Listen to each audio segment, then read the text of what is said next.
ನಿನ್ನ ಜೊತೆಯಲಿ ಜೊತೆಯಲಿ.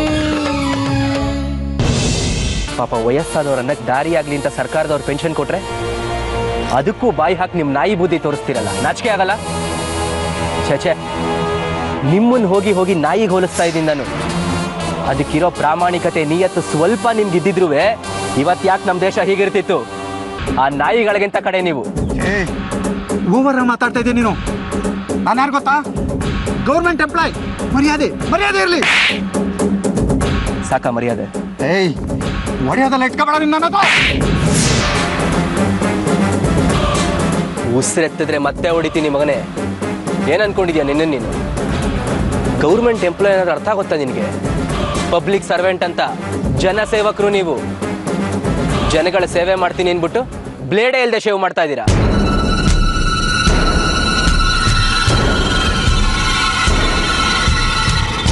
ನೋಡು ಈ ಅಜ್ಜಿ ಪರಿಸ್ಥಿತಿ ನೋಡು. ನಿನ್ನ ದರಿದ್ರ ಲಂಚದ ಆಸೆಗೋಸ್ಕರ ಪಾಪ ಈ ಅಜ್ಜಿನ ಉಪವಾಸ ಬೀಳಿಸ್ತಾ ಇದೆಯಲ್ಲ. ಪಾಪ ಹೊಟ್ಟೆ ಗಿಟ್ಟಿಲ್ದೆ ಹೇಗೆ ನರಳ್ತಾ ಇದ್ದಾರೆ ನೋಡು. ನಿನಗೆ ಯಾವುದ್ರಲ್ಲಿ ಹೊಡಿಬೇಕು ನೀನೇ ಹೇಳು. ಅಜ್ಜಿ 2 ಕಪಾಳ ಕೊಡಿರಿ ಅಜ್ಜಿ. ನಿಮ್ಮ ದುಡ್ಡು ಇಟ್ಕೊಂಡು ನಿಮ್ಮನ್ನು ಅಯ್ಯೋ ಅನ್ನಿಸ್ತಾರ ಜೀವನ ತಾನೆ.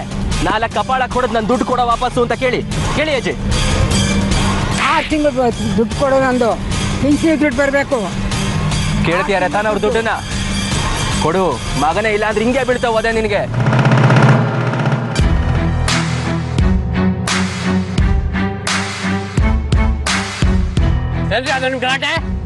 ಸರ್ ಬನ್ನಿ ಸರ್, ನೋಡಿ ಸರ್, ಒಬ್ಬ ಗೌರ್ಮೆಂಟ್ ಎಂಪ್ಲಾಯ್ ಅಂದ್ರೆ ಮರ್ತು ನನಗೆ ಹೊಡಿತಾ ಇದ್ದಾನೆ ಸರ್. ಮೊದಲು ಅರೆಸ್ಟ್ ಮಾಡಿ ಸರ್. ಅರೆಸ್ಟ್ ಮಾಡಿ ಸರ್. ಲೇ, ನೀನೇನ ನನ್ನ ಅರೆಸ್ಟ್ ಮಾಡಿಸೋದು? ಇಂಥ ಬಡವ್ರಿಗೋಸ್ಕರ ಎಷ್ಟು ಸಲ ಬೇಕಾದ್ರೂ ನಾನೇ ಅರೆಸ್ಟ್ ಆಗ್ತೀನಿ. ಒಂದು ನೆನಪಿಟ್ಕೋ, ಇನ್ನು ಮುಂದೆ ಎಲ್ಲ ಕಡೆ ಇದೇ ರೂಲ್ಸ್ ಜಾರಿಗೆ ಬರುತ್ತೆ. ಯಾವನ್ ಬಡವ್ರ ಹಣ ತಿನ್ಕೊಂಡು ಅಯ್ಯೋ ಅನ್ನಿಸ್ತಾ ಇದ್ದಾನೋ ಅವರೆಲ್ರಿಗೂ ಹಿಂಗೆ ವಧೆ ಬೀಳುತ್ತೆ. ನನ್ನ ಸರ್ಕಾರ ಬಂದ ಮೇಲೆ ಯಾವ ಒಬ್ಬ ಬಡವ ಕೂಡ ಸಂಕಟದಲ್ಲಿ ಕಣ್ಣೀರು ಹಾಕಿ ಕೂಡ್ದು. ಮತ್ತೆ ನೆನಪಿಟ್ಕೋ, ವಾರ್ನಿಂಗ್ ನಿನಗಿದು.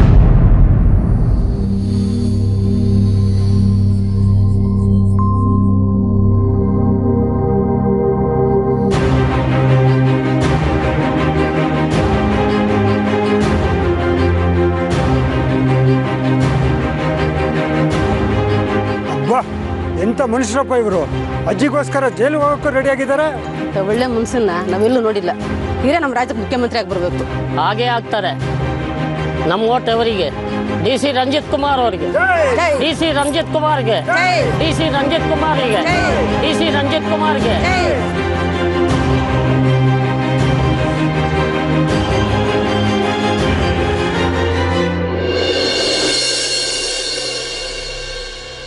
ಏನು ಗಂಡು ಅಂತ ಹುಟ್ಬಿಟ್ಯೋ. ಹಿಂಗೆ ಬಿಟ್ಟಿಗಳು ತಿಂತೀಯಲ್ಲ ಕುತ್ಕೊಂಡು, ನಾಚಿಕೆನೇ ಆಗಲ್ವಾ ನಿನ್ನ ಜನ್ಮಕ್ಕೆ? ಅಯ್ಯೋ ನಿನ್ನ, ನನಗೆ ಯಾಕೆ ನಾಚಿಕೆ? ನಾನೇನು ಕಳ್ತನ ಮಾಡಿದ್ದೀನ ಇಲ್ಲ ತಲೆ ಹೊಡ್ದಿದ್ದೀನ? ಅದು ಯಾವುದು ಮಾಡಿಲ್ವಲ್ಲ. ಅದು ಬೇರೆ ಮಾಡ್ತೀಯ, ಅದಕ್ಕೆಲ್ಲ ಗಂಡಸ್ತನ ಬೇಕು. ಹೋಗ್ಲಿ, ಅಪ್ಪ ಅನ್ನಿಸ್ಕೊಂಡ ತಪ್ಪಿಗೆ ಆ ದಿಶಾಗೆ ಒಂದು ಒಳ್ಳೆ ಗಂಡನ ಹುಡುಕ್ಬಾರ್ದ? ನಾನು ಯಾಕೆ ಹುಡುಕ್ಲೆ? ಅವಳು ಎಷ್ಟಾದ್ರು ಫಿಲಿಮ್ ಆರ್ಟಿಸ್ಟು, ಅವಳೇ ನೋಡ್ಕೋತಾಳೆ ಬಿಡು. ನಿನ್ನ ಹತ್ರ ಹೋಗಿ ಹೇಳ್ತೀನಲ್ಲ, ನನ್ನ ಕರ್ಮ.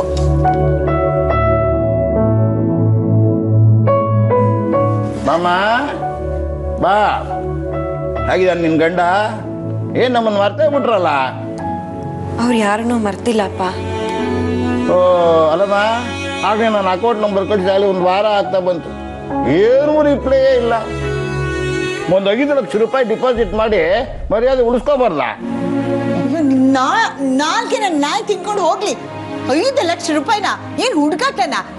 ಬಾಯಿ ಮುಚ್ಕೊಂಡು ಕೂತ್ಕೊಂಡ್ರೆ ಸರಿ, ಇಲ್ಲಾಂದ್ರೆ ಏನಾದ್ರು ತೆಗೆದು ತಲೆ ಮೇಲೆ ಹಾಕ್ಬಿಡ್ತೀನಿ.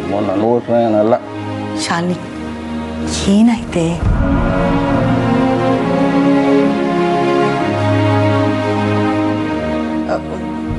ಶಾಲಿನಿ, ನಿನಗೆ ಅಂತ ಒಂದು ಹೊಸ ಸೀರೆ ತಗೊಂಡಿದ್ದೀನಿ, ಬಾ ತೋರಿಸ್ತೀನಿ, ಬಾ.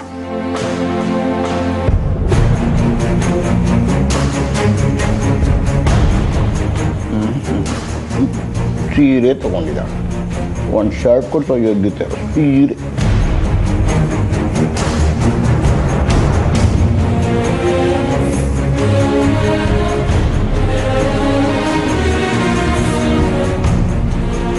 ಯಾಕೆ ಹೀಗಿದ್ಯಾ? ಅಕ್ಕ ಕನ್ಸಲ್ಲಿ ಬಂದಿದ್ದ ಮಗುನ ಇನ್ನೂ ಮರ್ತಿಲ್ವಾ ನೀನು? ಅದಲ್ಲ ಅಮ್ಮ, ನನ್ನ ಇಡೀ ಜೀವನನ ಹಾಳು ಮಾಡೋ ಬಿರುಗಾಳಿನ ಇವತ್ತು ನನ್ನ ಕಣ್ಮುಂದೆನೇ ನೋಡಿದೆ. ಅದು ನನ್ನ ಗಂಡನ ಮುಂದೆನೆ. ಅಂದರೆ ರಂಜಿತ್ ಕುಮಾರ್ನ ನೋಡಿದ್ನಮ್ಮ. ಅವ್ರ ಜೊತೆಲಿ ಅಭಯ್ ಕೂಡ ಇದ್ದ. ನನ್ನನ್ನು ಅವ್ರಿಗೆ ಪರಿಚಯ ಮಾಡಿಕೊಡ್ಬೇಕು ಅಂತ ಅಭಯ್ ತುಂಬ ಟ್ರೈ ಮಾಡ್ತಿದ್ದ. ಅಯ್ಯೋ ರಂಗ, ಅಳಿಯಂದ್ರು ಆ ಮನುಷ್ಯನ ಜೊತೆ ಇನ್ನೂ ಲಿಂಕ್ ಇಟ್ಕೊಂಡಿದ್ದಾರಾ? ಇನ್ನು ಅಂದರೆ ಇದಕ್ಕೆ ಮುಂಚೆ ಅವ್ರು ಒಟ್ಟಿಗಿದ್ದಿದ್ದು ನಿನಗೆ ಗೊತ್ತಿತ್ತೇನಮ್ಮ?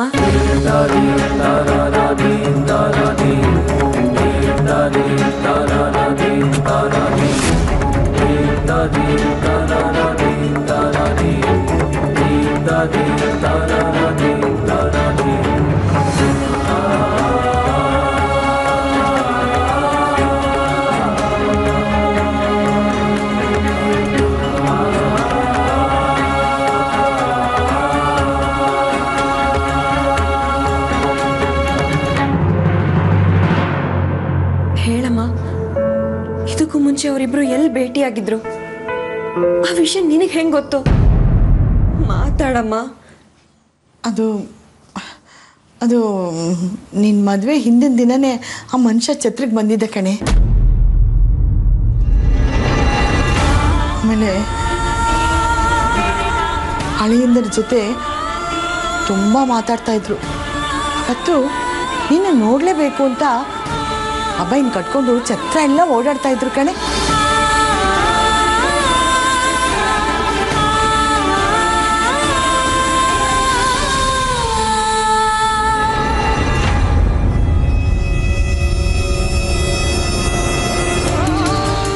ಅಂದ್ರೆ ಅಭಯ್ ಕಡೆ ಸಂಬಂಧಿಕರೇನಮ್ಮ ಅವರು? ಸಂಬಂಧನೂ ಇಲ್ಲ, ಎಂಥದ್ದು ಇಲ್ಲ. ಆವತ್ತಷ್ಟೇ ಪರಿಚಯ ಆಗಿದ್ದು. ಆ ಪರಿಚಯ ಆಗಿದೆ ದೊಡ್ಡ ವಿಷಯ ಅನ್ನೋ ಹಾಗೆ ಅಳಿಯಂದ್ರು ಕುಣಿತಾ ಇದ್ರು. ಅಂದ್ರೆ ಯಾರು ಕರೀದೆ ಹೋದ್ರು ನಮ್ಮ ಮದ್ವೆಗೆ ಬಂದಿದ್ದಾರೆ. ಹಾಗಾದ್ರೆ ನನ್ನ ಬಗ್ಗೆ ಅವ್ರಿಗೆ ಮೊದಲೇ ಗೊತ್ತಿತ್ತ? ನನ್ನ ಮದ್ವೆ ವಿಷಯನ ತಿಳ್ಕೊಂಡೆ ಅಲ್ಲಿಗೆ ಬಂದಿದ್ರ? ನನ್ನ ಮದ್ವೆ ತಪ್ಸೋಕೆ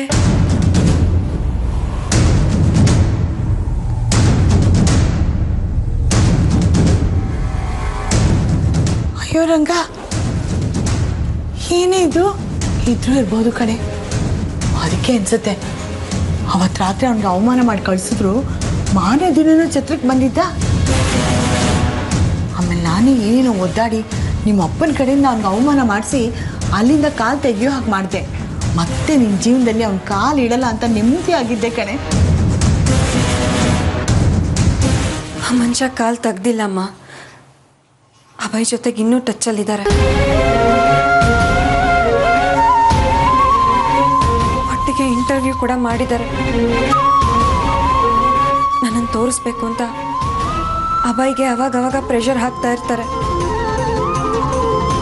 ಯಾವ ವಿಷಯನೂ ಅಭಯ್ಗೆ ಗೊತ್ತಿಲ್ಲದೆ ಅವರನ್ನೇ ದೇವರು ಅಂದ್ಕೊಂಡು ನನ್ನ ಮುಂದೆನೆ ಅವ್ರನ್ನ. ಅಯ್ಯೋ ಭಗವಂತ, ಏನೇ ಇದು ಶಾಲಿನಿ ನಿನ್ನ ಹಣೆ ಬರ? 10 ವರ್ಷದ ಹಿಂದೆ ಬಿಟ್ಟು ಹೋದ ಶನಿ ಮತ್ತೆ ಬಂದು ಒಕ್ಕರ್ಸ್ಕೊತಲ್ಲೇ.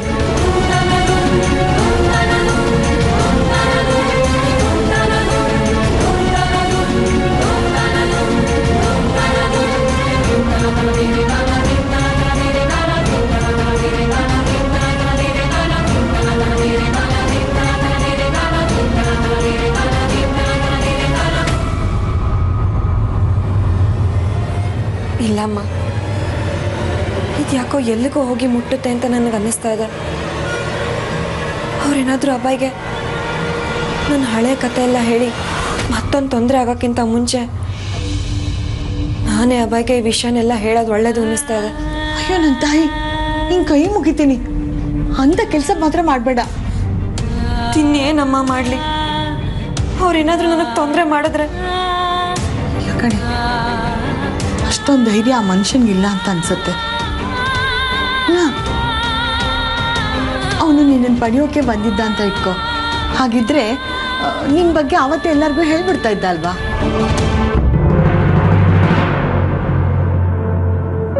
ಅವತ್ತು ಹೇಳೋಕ್ಕಾಗಲಿಲ್ಲ, ಇನ್ನು ಮುಂದಕ್ಕೂ ಹೇಳೋಕ್ಕಾಗಲ್ಲ. ಯಾಕೆ ಹೇಳು? ಎಲೆಕ್ಷನ್ ಶುರುವಾಗ್ತಾ ಇದೆ, ಅವನು ಪಕ್ಷ ಕಟ್ಕೊಂಡು ಸುತ್ತುತ್ತಾ ಇದ್ದಾನೆ. ಇಂಥ ಸಮಯದಲ್ಲಿ ಈ ವಿಷಯನ ಹೊರಗಡೆ ತಂದರೆ ಅವನ ಭವಿಷ್ಯಕ್ಕೆ ತೊಂದರೆ ಆಗುತ್ತೆ. ಹಾಗಾಗಿ ಸದ್ಯಕ್ಕಂತೂ ಅವನ ಸುದ್ದಿಗೆ ಬರಲ್ಲ ಕಣೆ. ಹಾಗಾದ್ರೆ ಅಭಯ್ ಹಿಂದೆ ಯಾಕೆ ಬಿದ್ದಿದ್ದಾರೆ? ಮೋಸ್ಟ್ಲಿ ಮೀಡಿಯಾದಲ್ಲಿ ಅಭಯಿಂದ ಏನಾದರೂ ಹೆಲ್ಪ್ ಆಗುತ್ತೆ ಅಂತನಾ? ಇರ್ಬಹುದೇನೋ ಕಣೆ.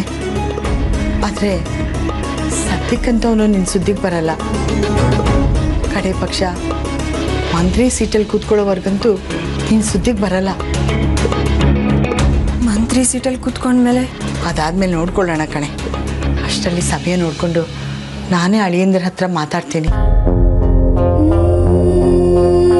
ಆದರೆ ನೀನು ಮಾತ್ರ ಯಾವುದೇ ಕಾರಣಕ್ಕೂ ಅಳಿಯಂದ್ರ ಹತ್ರ ಈ ವಿಷಯ ಹೇಳಬೇಡ. ನಿನಗೆ ರಂಗನ ಮೇಲೆ ಆಣೆ ಇದ್ದೆ ನೋಡು. ಯಾಕಮ್ಮ ಎಲ್ಲದಕ್ಕೂ ರಂಗನ ಮೇಲೆ ಆಣೆ ಹಾಕಿ ಎಲ್ಲರೂ ನನ್ನನ್ನು ಕಟ್ಟಾಕ್ತಿದ್ದೀರಲ್ಲ? ಆಗೋದೆಲ್ಲ ಒಳ್ಳೇದಕ್ಕೆ ಅಂತ ರಂಗನೇ ಹೇಳಿದ್ದಾನೆ. ಆ ಮಾತಿನ ಮೇಲೆ ನಂಬಿಕೆ ಇಡು. ಆ ಮನುಷ್ಯನ ವಿಷಯನ ಮನಸ್ಸಿನಿಂದ ತೆಗೆದಾಕ್ಬಿಡು. ಅದನ್ನೇ ನೀನು ಮನಸ್ಸಲ್ಲಿ ಇಟ್ಕೊಂಡು ಕೊರಗ್ತಾ ಇದ್ರೆ ನೀನು ಮಂಕಾಗ್ಬಿಟ್ರೆ ಅಬ್ಬಾಯಿಗೆ ಗೊತ್ತಾಗ್ಬಿಡುತ್ತೆ ಕಣೆ. ನಿನಗೆ ಜೀವನ ಕೊಟ್ಟಿರೋ ದೇವರು ಅವ್ರ ನೆಮ್ಮದಿನ ಕಿತ್ಕೊಳ್ಳೋದು ನಿನ್ಗಿಷ್ಟನಾ? ನೆಮ್ಮದಿನ ಕಿತ್ಕೊಳ್ಳೋದ? ಇಲ್ಲಮ್ಮ, ಅವನ ಸಂತೋಷಕ್ಕೋಸ್ಕರ ನನ್ನ ಜೀವ ಬೇಕಾದರೂ ಕೊಡ್ತೀನಿ. ಸರಿ ಹಾಗಿದ್ರೆ ನೋಡು, ಈ ವಿಷಯ ನಿನ್ನ ಮನಸ್ಸಲ್ಲಿ ಸತ್ತೋಗ್ಲಿ, ಇವತ್ತೇ ಸತ್ತೋಗ್ಲಿ. ಅಬ್ಬಾಯಿ ಮುಂದೆ ನಗ್ನಗ್ತಾ ಇರು, ಅವರನ್ನು ಸಂತೋಷವಾಗಿಟ್ಕೋ, ಆಯ್ತಾ? ಏನು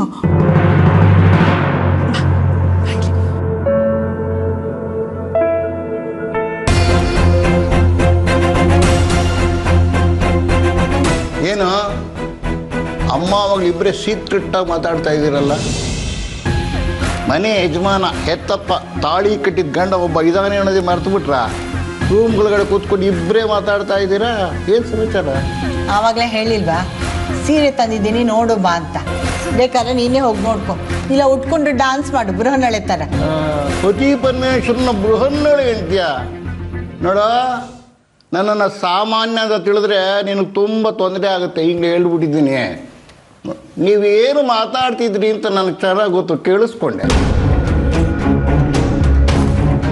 ಏನಮ್ಮ ಶಾಲಿನಿ, ಅದೇನೋ ಮದುವೆ ಅಂದ್ರಿ, ಅಭಯ್ ಅಂದ್ರಿ, ನಗುನಗುತ್ತಾ ಮಾತಾಡಬೇಕು ಅಂದ್ರಿ, ಅದೇನೋ ಆ ಮನುಷ್ಯ ಅಂದ್ರಿ, ಅದೆಲ್ಲ ನನಗೂ ಸ್ವಲ್ಪ ಹೇಳಿ ಕೇಳಿಸ್ಕೊಡ್ತೀನಿ. ಕೇಳಿಸ್ಕೊಳ್ಳಿ, ಗಂಡನ ಜೊತೆ ಯಾವಾಗಲೂ ನಗ್ನಗ್ತಾ ಇರಬೇಕು. ಆ ಮನುಷ್ಯನ ಸಂತೋಷವಾಗಿಟ್ಕೋ, ಸುಖವಾಗಿಟ್ಕೋ. ಇಲ್ಲದೆ ಹೋದರೆ ನಿನಗೆ ರಂಗನ ಮೇಲೆ ಆಣೆ ಅಂತ ಹೇಳಿದೆ. ಏನು ತಪ್ಪು? ಅಷ್ಟೇ ಆಗಿದ್ರೆ ನನ್ನ ಮುಂದೆನೇ ಹೇಳಬೇಕಾಗಿತ್ತಲ್ಲ. ಅಲ್ಲೇನು ಇವಾಗ ಹೇಳದ್ನಲ್ಲ, ಕೇಳಿಸ್ಕೊಂಡೆ ತಾನೆ? ಸುಮ್ಮನೆ ನಿಂತ್ಕೊ. ಬಾರೆ, ನಿಮ್ಮ ಅಪ್ಪಂದು ಯಾವಾಗಲೂ ಇದ್ದಿದ್ದೆ. ಉಪ್ಪಿಟ್ಟು ಮಾಡಿದ್ದೀನಿ, ಕೈ ಕಾಲು ತೊಳ್ಕೊಂಬ, ಬಡಿಸ್ತೀನಿ. ಬಾಬಾ, ನನಗೂ ಸ್ವಲ್ಪ ಜಾಸ್ತಿ ಮೊಸರು ತುಪ್ಪ ಹಾಕ್ಕೊಂಡು ತಗೊಂಬ, ನಾನು ಸ್ವಲ್ಪ ಬಾರಿಸ್ತೀನಿ. ನಮ್ಮ ಹತ್ರನೇ ಆಟ ಆಡ್ತಾರೆ. ರಾಯಲ್ ರಂಗಸ್ವಾಮಿ.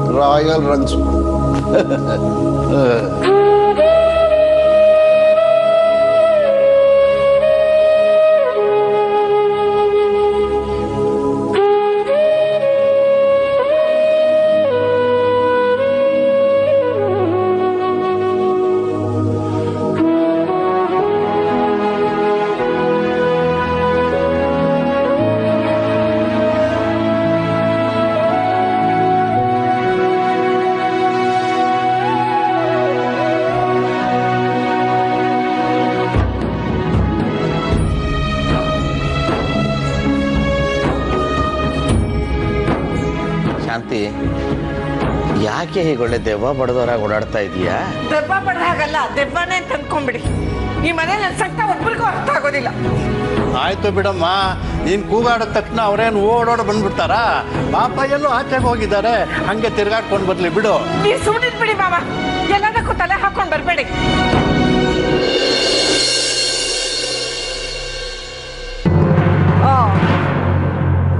ಅಲ್ವಪ್ಪ? ಬೇಗ ಬಂದ ನಾನು ಕರ್ಕೊಂಡು ಹೋಗ್ತೀನಿ ಅಂತ ಹೇಳ್ದವನು. ಸಾರಿ ಮಾಮ್, ಅಂದಿದ್ದೆ, ಬಟ್ ಅಲ್ಲಿ ಏನೇನೋ ಆಗೋಯ್ತು.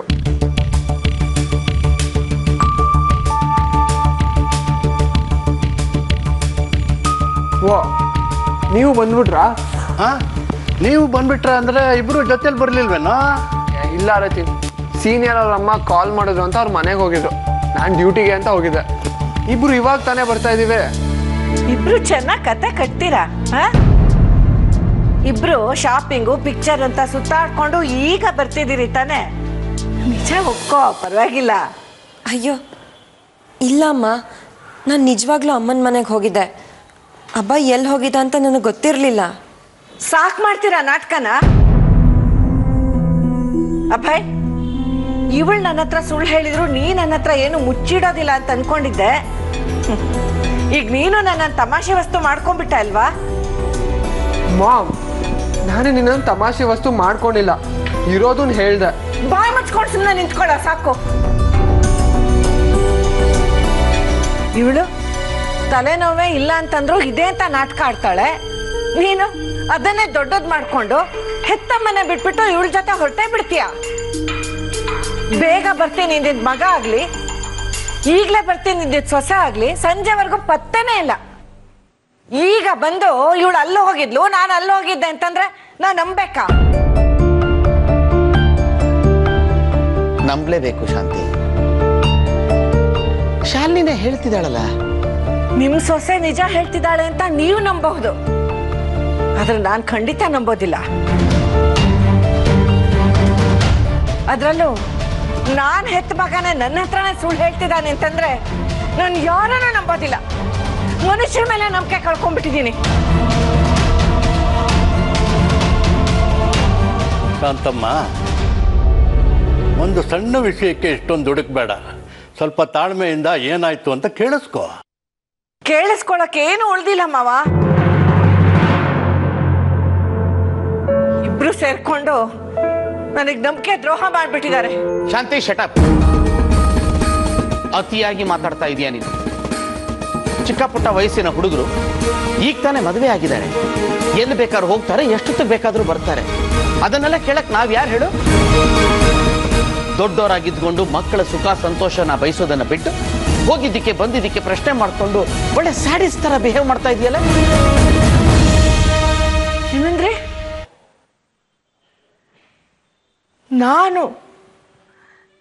ನಾನು ಸ್ಯಾಡಿಸ್ಟಾ? ಇಲ್ಲ ಮಾಮ್, ಡ್ಯಾಡ್, ಮಾಮ್ ಏನೋ ಕೋಪದಲ್ಲಿ ಒಂದು ಮಾತಾಡಿದ್ರು, ಅದಕ್ಕೆ ಇವ್ರನ್ನ ಹಂಗೆಲ್ಲ ಹೇಳೋದ? ಅವಳು ಮಾಡ್ತಿರೋದು ಹಾಗೆ ಇದೆ ತಾನೆ? ಇಲ್ಲ ಮಾವ, ಇದರಲ್ಲಿ ಅಮ್ಮಂದೇನು ತಪ್ಪಿಲ್ಲ. ಬೆಳಗ್ಗೆ ಆಗಿದೆನ ಅವರು ತಪ್ಪು ತಿಳ್ಕೊಂಡಿದ್ದಾರಷ್ಟೇ. ನಾನೇನ್ ತಪ್ಪು ತಿಳ್ಕೊಂಡಿಲ್ಲ. ಇವತ್ತು ನನ್ನ ಮಗ ಸೊಸೆ ಎಂತವ್ರು ಅಂತ ಅರ್ಥ ಮಾಡ್ಕೊಂಡಿದ್ದೀನಿ.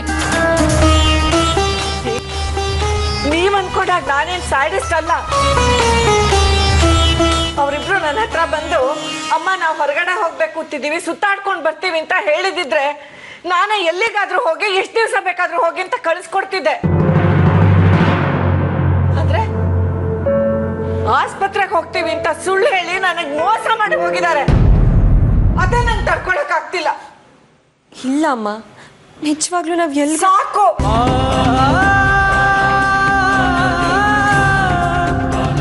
ನೀವೆಲ್ಲ ನಮ್ಮೋರು ಅಂತ ಅನ್ಕೊಂಡಿದ್ದಕ್ಕೆ ಒಳ್ಳೆ ಬೆಲೆನೆ ಕೊಟ್ಟಿದ್ದೀರಿ. ನಿಮ್ಗೆಲ್ಲ ದೊಡ್ಡ ನಮಸ್ಕಾರ. ಮಾಮ್, ಮತ್ತೆ ಮತ್ತೆ ತಪ್ಪು ತಿಳ್ಕೊತಿದ್ಯಾ ನೀನು. ಮಾಮ್ ಪ್ಲೀಸ್ ನಿಂತ್ಕೋ.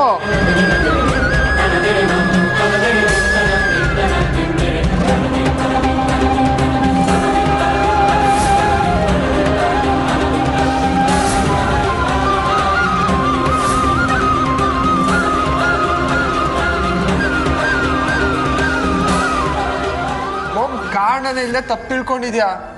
ಅಟ್ಲೀಸ್ಟ್ ರೀಸನ್ ಏನು ಅಂತ ತಿಳ್ಕೊಳ್ಳೋದಕ್ಕಾದ್ರೂ ಡೋರ್ ಓಪನ್ ಮಾಡು ಮಾಮ್. Ma'am please. ಮಾಮ್,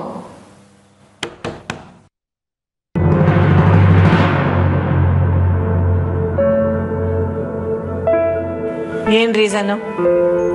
ನಾನು ಹೇಳ್ತೀನಮ್ಮ, ನಾವ್ ನಾವಿಬ್ರು ಒಟ್ಟಿಗೆ ಹೋದ್ವಿ ಅನ್ನೋ ತಾನೇ ನಿಮ್ಮ ಪ್ರಶ್ನೆ.